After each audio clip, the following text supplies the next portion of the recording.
Stock home میں جو Karolinska institute ہے میڈیکل یونیورسٹی وہاں پہ، اس کے بعد جناب ساؤتھ میں لند یونیورسٹی ہے، پھر اپسالا یونیورسٹی آ گئی، پھر گوتھنبرگ یونیورسٹی آ گئی، اومیو یونیورسٹی، لین شاپنگ اور اوریبرو۔ تو ان 7 یونیورسٹیز میں جو ہے وہ یہ اس کی تعلیم دی جاتی ہے، اور اپلائی جو کرنا ہوتا ہے وہ ایک ہی ویب سائٹ ہے انتھاگننگ، جو یہاں سویڈن کے اسٹوڈنٹس ہیں وہ اپلائی کرتے ہیں۔ اب یہ سوال ہوا کہ کیا غیر ملکی اسٹوڈنٹس بھی داخلہ لے سکتے ہیں یا نہیں؟ تو جیسے میں نے کہا کہ اس میں سویڈش آنا بہت ضروری ہے، تو ظاہر ہے جو غیر یورپی اسٹوڈنٹس ہیں یا نارڈک ممالک کے باہر سے لوگ ہیں وہ اس میں داخلہ نہیں لے سکتے، کیونکہ ان کو اس لیول کی سویڈش نہیں آ سکتی کہ وہ جو ہے وہ داخلہ لیں۔ نارڈک ممالک کے جو سٹیزن ہیں یا یورپی سٹیزن ہیں، ٹیکنیکلی وہ ان کے لیے فیس نہیں ہے، لیکن سویڈش لینگویج جو ہے، تو یہاں پہ فن لینڈ کے کئی اسٹوڈنٹس ایڈمیشن لیتے ہیں سویڈن میں، کیونکہ فن لینڈ میں دوسری لینگویج ان کی سویڈش ہے،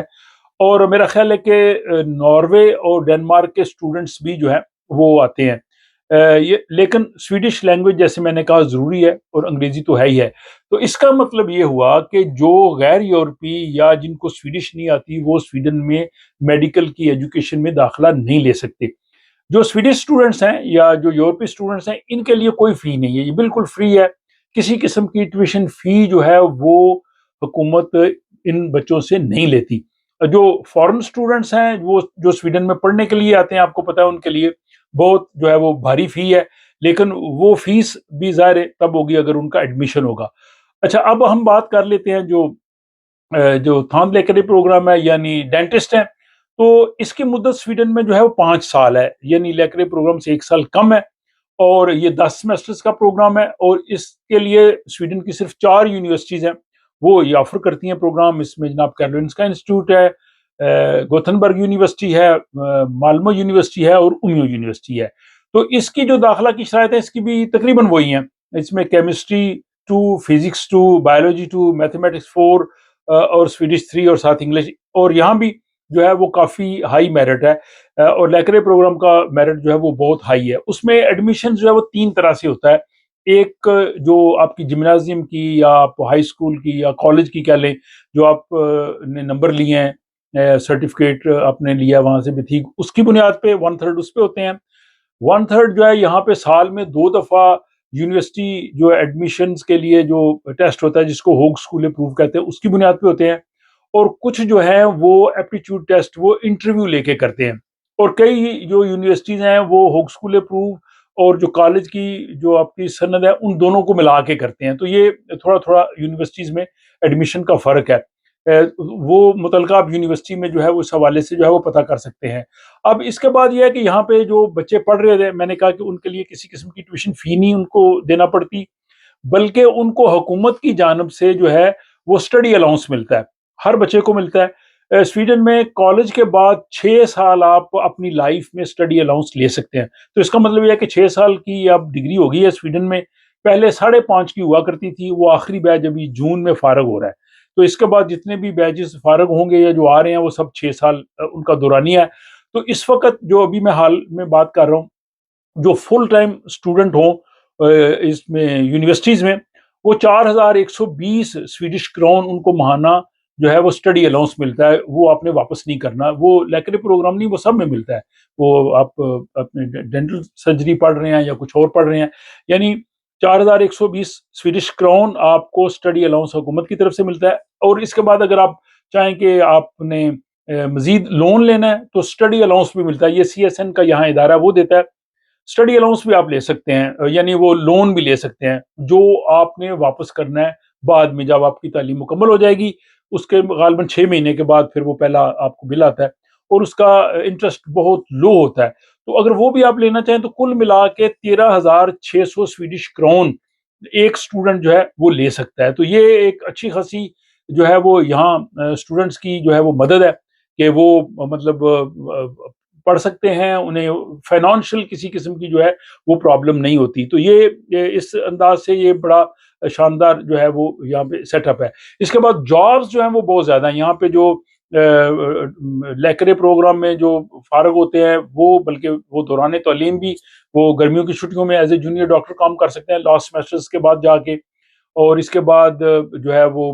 جو ہی وہ فارغ ہوتے ہیں، یہاں پہ ایک بہت اچھا سسٹم ہے، جابس کی پرابلم نہیں ہے ہیلتھ سیکٹر میں، اس میں ایون جو نرسز ہیں، ڈینٹسٹ ہیں، ڈاکٹرز ہیں، ان سب کے لیے جو ہے وہ کوئی ایسا مشکل نہیں ہے۔ جو باہر سے ڈاکٹرز آتے ہیں ان کو یہاں پہ آ کے ایک امتحان ہوتا ہے، وہ کوالیفائی کرنا ہوتا ہے، ان کو لینگویج سیکھنا ہوتی ہے، اس کے بعد پھر ان کو ایک ٹریننگ پروگرام میں جانا ہوتا ہے، اس کے بعد وہ یہاں سے لائسنس لے کے جو ہے وہ کام کر سکتے ہیں۔ لیکن یہاں کے جو اسٹوڈنٹس ہیں یہ فارغ ہونے کے بعد اپنا جو ہاؤس جاب مکمل کرنے کے بعد جو ہے وہ لائسنس لے سکتے ہیں، وہ کوئی مشکل نہیں ہوتا۔ اور یہاں پہ ہیلتھ جو ہے یہ ریجنز کے پاس ہے، تو ہر ریجن کا تھوڑا تھوڑا فرق ہے، لیکن آلموسٹ طریقہ کار تقریباً جو ہے وہ ایک ہی ہے۔ تو میرا خیال ہے کہ یہاں میں نے وہ تمام باتیں جو ہیں وہ ڈسکس کر دی ہیں جو ایڈمیشن کے حوالے سے، اور جو سویڈن میں جو ایڈمیشن لینا چاہتے ہیں تو انتاگننگ ڈاٹ ایس سی ایک ہی ویب سائٹ ہے، جیسے university admission dot S C ہے، اس پہ جا کے انہوں نے اپلائی کرنا ہوتا ہے، اور اس کے بعد پھر اس میں سارا لکھا ہوتا ہے کہ کب کب ان کو جو ہے وہ یہ میرٹ لسٹ لگے گی، کب پتہ چلے گا، وہ یہ سارا طریقہ کار اس پہ اختیار کرتے ہیں۔ اب کئی دوستوں نے مجھے یہ بھی پوچھا کہ ان کے بچے چھوٹے ہیں، وہ سویڈن رہ رہے ہیں، وہ چاہتے ہیں کہ ان کے بچے جو ہے وہ میڈیکل کی طرف آئیں، تو سب سے پہلے چیز یہ ہے کہ آپ بچوں کا ذہنی میلان دیکھیے، وہ کیا بننا چاہتے ہیں۔ بچے اگر کوئی اور سبجیکٹس پڑھنا چاہتے ہیں تو میرا خیال ان کو فورس نہیں کرنا چاہیے، جہاں ان کی طبیعت ہو، جہاں دل ہو، یہاں تمام ایجوکیشنز بہت اچھی ہیں، انجینئرنگ کی بھی کر لیں، باقی بھی کر لیں، لیکن اگر اس کے باوجود آپ چاہتے ہیں تو اس کی آپ بچے کو جو ہے وہ انٹرسٹ اس میں پیدا کر سکتے ہیں، اس پروفیشن کے لیے ان کو اس کے حوالے سے بتا سکتے ہیں۔ تو اگر وہ اس طرح سے انٹرسٹ پیدا ہو اور وہ خود اپنی موٹیویشن سے اگر وہ میڈیکل ایجوکیشن لے گا تو وہ بہت اچھا ڈاکٹر بنے گا۔ تو یہ تقریباً میں نے انفارمیشن جو ہے وہ ساری آپ لوگوں کے ساتھ شیئر کر دی۔ اگر کوئی آپ کا سوال ہو تو وہ کمنٹ باکس میں ضرور لکھیے گا، میں کوشش کروں گا اس کا رپلائی کرنے کا، اور میں اپنے ناظرین سے بھی چاہوں گا کہ وہ بھی اگر کوئی ایسی انفارمیشن مسنگ ہے یا آپ سمجھتے ہیں کہ اس کو اور تھوڑا ڈیٹیل بتانا چاہیے تھا تو وہ کمنٹ باکس میں لکھ سکتے ہیں۔ اپنا خیال رکھیے، اور اس ولاگ کے حوالے سے اپنی رائے کا اظہار ضرور کیجیے، اور آپ کی سپورٹ سے یہ چینل چل رہا ہے، آپ سپورٹ کرتے رہیں گے تو اس طرح کی انفارمیٹیو ویڈیوز میں آپ کی خدمت میں پیش کرتا رہوں گا۔ اپنا خیال رکھیے گا، ملاقات ہوتی ہے اگلے ولاگ۔